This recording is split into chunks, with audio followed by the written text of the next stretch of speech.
kulanti wanaagsan saaxiibayaal soo dhawaada waxaan muuqaalkan ku dul istaagi doonaa dagaal culus oo maanta ka dhacay deegaanka Raaskambooni ee gobolka Jubbada Hoose.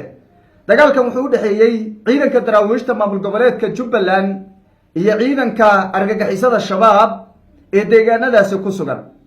haddaba muuqaalkan waxaan ku qaadaa dhigi doonaa qaabka dagaalkaasi uu ku bilowday, khasaaraha dhimashada dhaawaca, gacan ku haynta deegaanka lagu dagaalamay iyo halka lagu dagaalamayba, iyo sida uu dagaalku ku bilowday ayaan muuqaalkan ku dul istaagi doonaa. waxaan dhinaca kaleeto iyadana aan dul istaagi doonaa dowladda federaalka Soomaaliya oo shaacisay in dowladda Masar laba ciidan oo laba kala qaybooda ay Soomaaliya keeni doonto, taas oo saacadihii la soo dhaafay falcelin badan iyo hadal hayn badan ka abuuray baraha bulshada. haddaba labadan ciidan ee Masar ay keenayso ayaa aad loogu jahwareersan yahay, iyadoo dowladda federaalku ay sheegtay in ciidanka qaybna ay ka tirsanaan doonaan howlgalka midowda Afrika ee Soomaaliya ka howlgali doono bilaha soo socdo ee laga bilaabo bishanba ka howlgali doono gudaha Soomaaliya, iyo qayb kaleeto oo iyadana iskood iskaga howlgali doonto. kuwa iskood iskaga howlgali doono ayaa si weyn loogu dhagan yahay sababaha dowladda federaalku ay u dalbatay. waan dul istaagi doonaa. waxaan dhinaca kaleeto iyadana mid iyo labo aan raba inaan ka dul istaago hadal uu yidhi wasiirka arrimaha dibadda ee Soomaaliya Axmed Macalin Fiqi, oo saacadihii la soo dhaafay isagana siyaabo kala duwan loo qaadaadhigahayay. haddaba hadalkaasi muxuu yahay iyadana waa idinla wadaagi doonaa. soo dhawaada, muuqaalka like saara, fogeeya meel dheer ka tuura. aynu ku bilownee dagaal culus ayaa maanta dhex maray ciidanka daraawiishta maamulka Jubbaland ee ka amar qaata Axmed Madoobe iyo kooxda shabaab ee deegaanada Jubbaland ku xoogan ee saldhigyada ka samaystay waayihii ugu dambeeyayba state house-ka ay u noqotay deegaanadii Jubbaland. dagaalkan wuxuu ka dhacay Raaskambooni.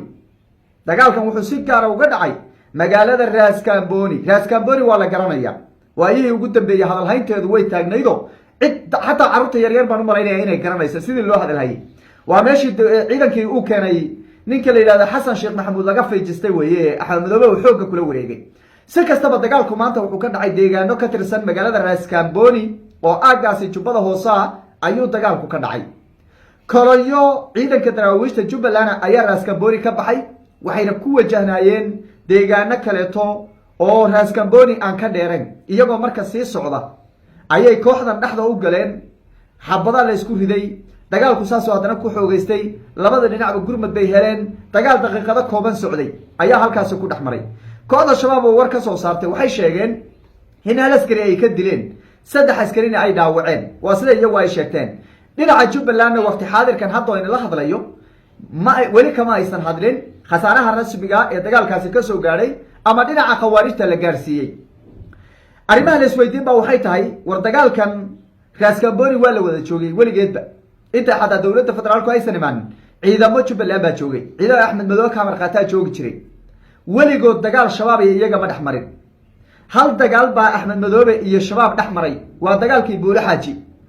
inta badanna ummadda Soomaaliyeed waxay rumaysan yihiin in Axmed Madoobe iyo shabaab xidhiidh uu ka dhexeeyo.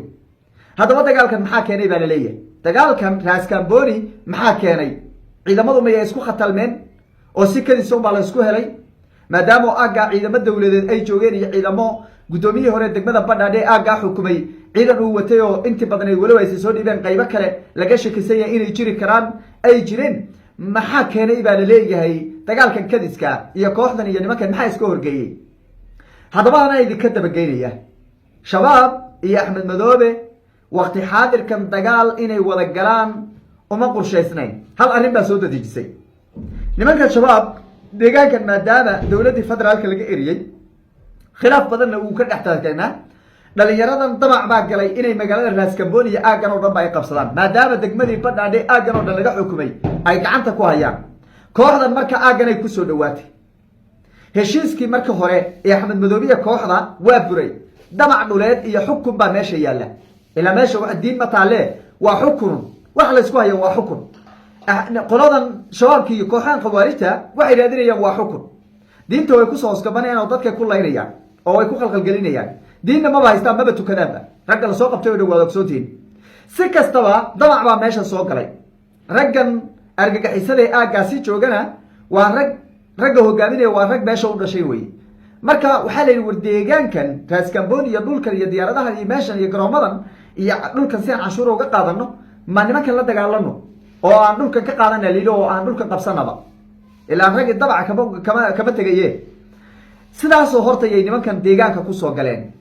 kolonyadan marka jubbalandna ciidankan jubbalandna waxay rabeen inay dhulkan isku ballaariyaan bay iyagana rabeeno maadaama cay badan iyo wax badan laga day waayo le dhulkii argixisa haysata kamba haysata argixisay la shaqeeyaan oo sida eedi laga day waaye iyagana waxay rabeen inay dhulka saabal iskugu yara ballaariyaan bay rabeen dagaalku marka dagaal qorshaysan ma ahayn labada dhinacba dagaal qorshaysan oo u qorshaysnaa ma ahayn si kadisay marka kuwan oo dabac ku jiro dhulka isku ballaarin iyo kuwan oo dhulka isku ballaarinaya ayaa ishelow tig dagaalku saasoo horta ku bilowday hal askari baa laga dilay dhinaca ciidanka jubbaland saddexna waa la dhaawacay sida kooxaha argagixisada ay sheegayaan argagixisada dhinacooduna xagga jubbaland wax wara kama soo bixin laakiin dad deegaanka aan ka dheerayno weydiye waxay sheegeen ilaa 7 laga dilay bay dheheen oo kooxdii khawaarijta ahayd ee dhulkaasi isku ballaadhinaysa ciidanka weerartay si kastaba dagaalka hor saasoo ku bilowday sansaan dagaal oo kaletana waa muuqdaa oo dhaqdhaqaaqyo ciidan ayaa deegaanka laga dareemayaa guud ahaanba oo ciidanka heegan baa la geliyay dhinaca jubbaland kooxuhuna hadee kama dheera oo magaaladii dhanayd ee badhaadhe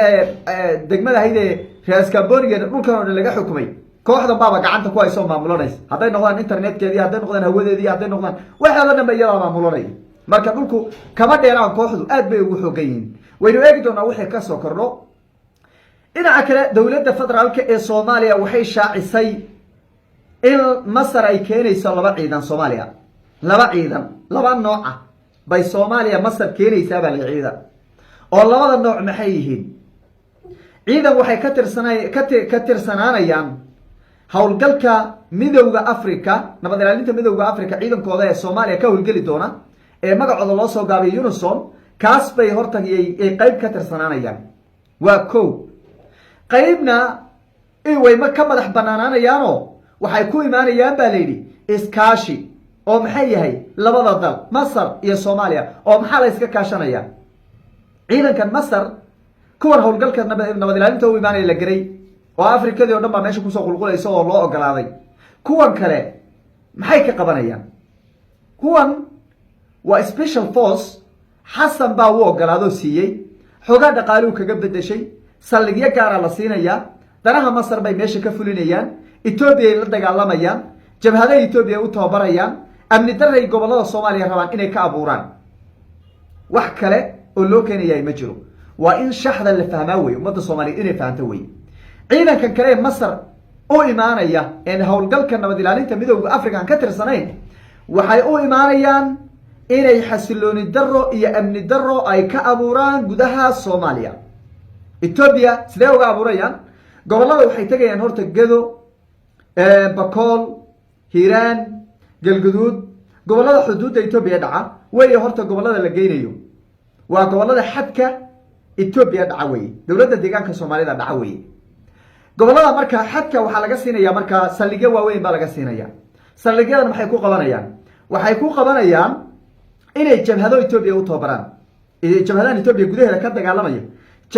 jabhadahaas baa la xoojinaya oo la hubaynaya oo la qalabaynaya oo la tababaraya oo maxaa la rabaa in etoobiya lagu burburiyo etoobiya kale oo lagu burburin karana ma jire gudahan dowladda deegaanka soomaaliday saamaynaysaa oo gobolladan dadka degan ee soomaaliyeed bay saamaynaysaa oo amni daray abuurayaan intaan weeyaan ilaa nin maanta hadda jooga baydhabo agteeda ama waxa weye xudur laga siiyey saldhig sababo markuu gaadhay maqale ay siyaasadiisu gaadha ma dhowa waxa ka sokeeyo dhow waa soomaali oo la raba in lagu baabiiyo oo lagu dhibaateeyo marka ciidankaas masar ee gaarkaa taas bay u qabanayaan horta taasi waa middaa waa inay bulshada soomaaliyeed arrintaa khatarta badan ee soo socoto beri ka maalin baan arki doonaa hadday nafteen u gaadhee waa in laga feejignaado weeye oo goobaha saldhigyada laga siin doono dadka degan soomaali qoys bay ninba qabiilba meel buu degaaye aad si fiican uga feejignaataan oo dhinacyo badan ka fiirisaan weye ama hala diidaan dhihi mahayo ha la yeelana ma dhahayo laakiin khatar badan baa ka soo socotee si fiican ha laiga feejignaado weye taasi waa mid ah dhinaca kaleeto axmed macalin fiqi wasiirka arrimaha dibadda oo arrintan soo saxeexay wuxuu yidhi dhinacyo badan baa isku dayeen inay masar u diidaan inay ka mid noqdaan howlgalka nabad ilaalinta midowda africa dhinacyo badan ayaa isku dayeen inay u diidaan annagana waan ka diidnay